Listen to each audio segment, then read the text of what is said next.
I've been scything professionally for 15 years and taught countless of scythe courses, where I've seen many people get really skilled in just one day. Today I'm going to show you the basic movements so you can get really skilled too. Getting these movements right from the start will help to reduce the risk of hurting yourself, and you will be able to cut more grass with less effort. This is going to be a step-by-step guide. We will start simple and add on movements as we go. The purpose is to get the feel on how you should be moving your body before you pick up the scythe and make sure that you are in control. Note that there are some variations on people mowing styles throughout the world, but basically all these variations have the same foundation as the one I show you now. If you try to master and understand this, you can more easily find the way that suits you, your body and ability. Follow me. Place your feet a little bit more than shoulder wide, toes more or less pointing forward.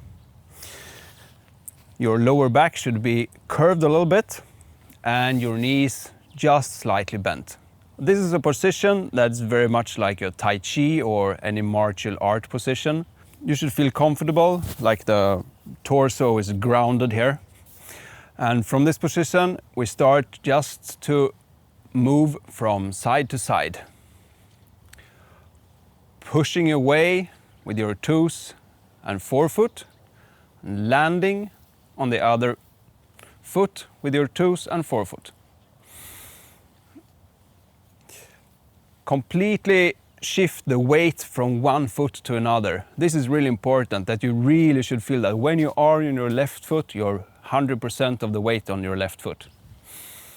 This resembles really much about ice skating, that you are like gliding for a short while on each foot. You can also imagine yourself almost like bouncing from one side to another, if you exaggerate the moment a little bit. And think of keeping your spine straight all the time. It's really easy to start to tilt it. This means that you must bend the knee a little bit on the foot you actually land on.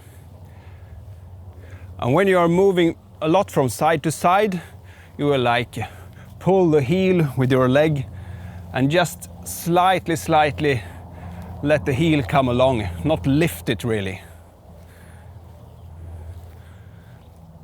Continue like this till you get the hang of it. Common mistakes that I see people often do is coming with the spine like a pendulum, like this. Common mistakes that I see people do here is doing with the pendulum. Common mistakes that I see people doing here is coming with the spine more as a pendulum, like this. And also like just coming up with the heels like this. Or in one or other way, just lifting the feet too much. And now try to increase the sidewards moment even more, like this. It's very heavy. You should be feeling this in your calf muscles and in your thighs. And a good way of realizing that you actually are moving the body from side to side is to have the sun in your back and watch your own shadow and see that the shadow is moving. If it's not sunshine, then you can have 1 point closer and 1 point further away, and you see how the angle of those points actually differ while you're moving. You can also try to tap your knees like this. So when you're standing on your left foot, come down with your right hand and opposite. Very tough, but a good exercise. That helps you also keep your spine straight. The sideward movement is not always necessary to use. You can use it if you are well fit from endurance sports like running or biking, for example, and already have really strong legs. And also if the grass is really easy to cut and you want to take broader strokes. It's completely fine to end up in a mowing style where you don't move the torso so much sidewards. But right now, as a part of the tutorial, it's really important to practice, as it's always crucial to change the weight from foot to foot in any moving style and in any situation. Hip rotation is a way of using your core.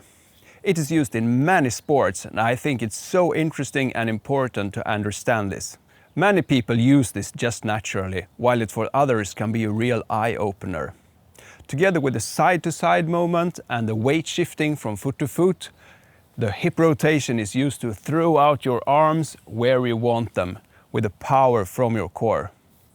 This is a hip exercise. Pick up a stick or any tool and place yourself in like the Tai Chi position. Hold your hands here and then start to turn your hips like this. And you can also try to do it a little bit faster and with like a flick like this.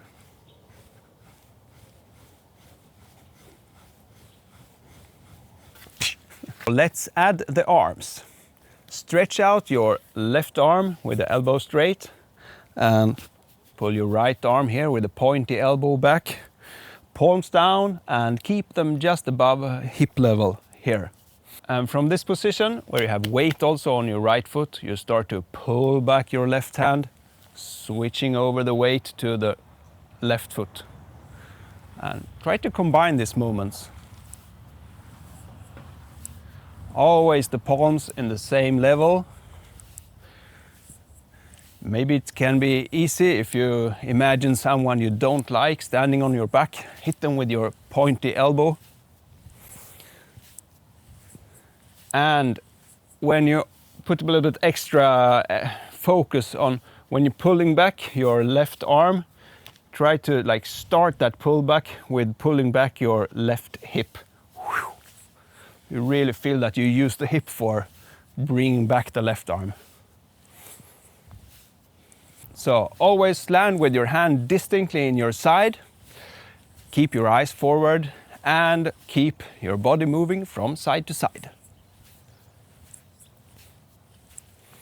Common mistakes here is not keeping the palms at the same level, but starting to move them in some kind of half pipe movement like this.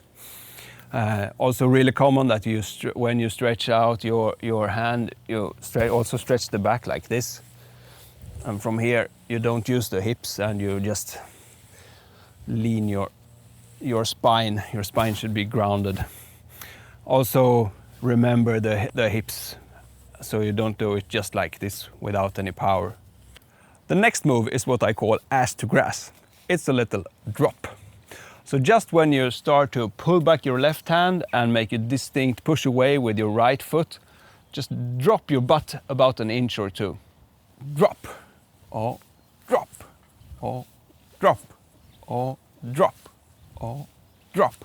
This will give you a little bit more power to your stroke, especially when you catch the grass and you can be able to press the scythe downwards in the ground. And this is really important when scything. The exercise throw and grab will help you to catch the grass and to release stiffness in your hands. So when you stretch out your left hand, imagine that you throw away the snath, like open up your hands. And then when start pulling back, you grab like this. Throw away, grab. Throw away, grab. Throw away, grab. Throw away, grab. Throw away, grab. And make a little bit extra focus that turn back your left hip when pulling back your left hand.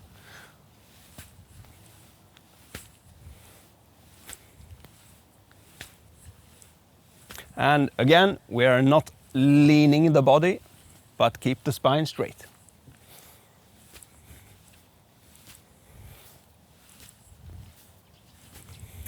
If you imagine having the scythe in your hand, your breath is in when you go back and out when you cut the grass.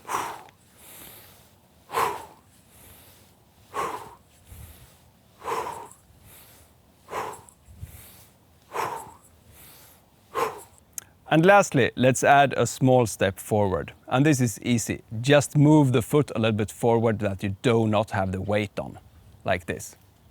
And this is what actually determines how much grass you will cut in the stroke. And there is no point of taking big steps here. Aim for about an inch or two, like this.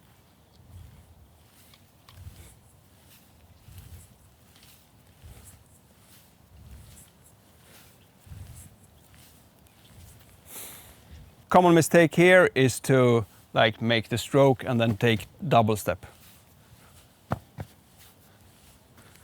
And this will completely just ruin your rhythm. So remember now, keep your torso straight, arms close to the body, sidewards movement, small steps forward, and that most of the energy comes from the legs and the core, the hip rotation. Combine all these movements and practice until you feel that you are in control. I would also advise you to film yourself and compare your movements to mine.